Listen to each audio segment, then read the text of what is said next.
you gorgeous human being, it's Miss Bubbles. Visions of Mana is on the way, and I finished the game already thanks to Square Enix for providing me with an early review code. With around 30 hours in the game, I learned a few tips and tricks, some that are simple, others not so much. So let me share with you everything that I wish I knew before I started playing. First off, in Visions of Mana, you have 5 characters to make up your party of 3. You have Val, your soul guard, Karina, who is accompanied by Ramco, Morley, Palomina, and Jule. Initially, they all have their own strengths and weaknesses in the beginning. So for example, Val is proficient in offensive and defensive melee, Karina is great at assisting allies with buffs and area of effect attacks, Morley is great for fast-paced close-range battles, Palomina is your girl for powerful long-range magic attacks, whereas Jule is wonderful for supporting allies. Then this is expanded even more because you have 8 elemental vessels to equip them with.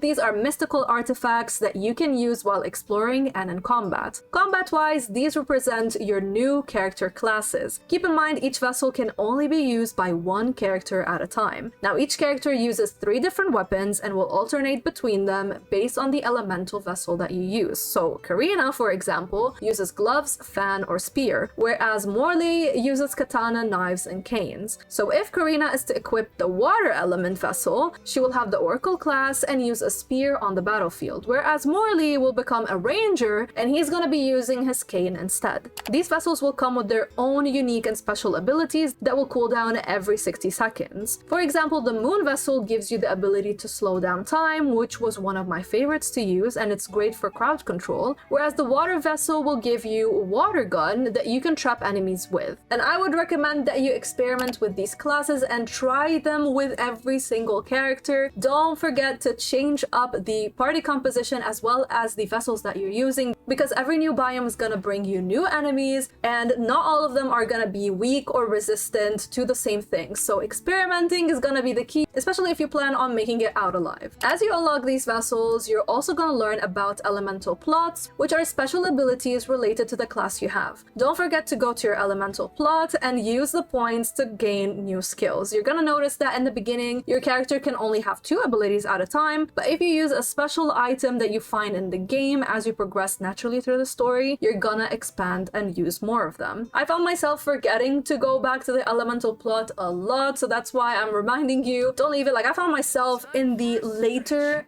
and like at the end of the game, I was like, oh, there's elemental plots. Especially when you're changing between your vessels a lot, you're gonna forget. So write it down and remember to go back. You're gonna do yourself a favor. As you traverse the world, you have plenty of chests to unlock, sparkles to collect, and grizzly syrup to gather. Chests and sparkles will give you a variety of armor and ability seeds, whereas the grizzly syrup can be used to exchange with dud bears. Syrup is plenty, and you can exchange them at a low rate for items that you're gonna need in battle. So I would say save the lucre for armor and gear and use the syrup to actually buy different HP items and XP boost items and whatnot. Speaking of that, every time you're in town, make sure to check the shops and upgrade your gear and weapon. The game can give you some in the chest, but most of your upgrades and you becoming stronger is by you upgrading your gear and your armor yourself. There is no fall damage in Visions of Mana unless you are falling into nothingness, so feel free to jump around and don't worry about it. This will make traversing the semi-open world a lot easier, and on the same note, you can also swim in the game, which I only discovered halfway through the game. Break pots, be it in town, the world, or when fighting bosses. Green ones give you HP, purple ones give you stamina, and the blue ones fill up your CS gauge for class strikes. Uncolored ones can also sometimes have loot inside. If you don't know what CS gauge is, this is your class strike gauge. You can fill it up by either taking damage or by getting hit by the enemy. The gauge is shared across the party,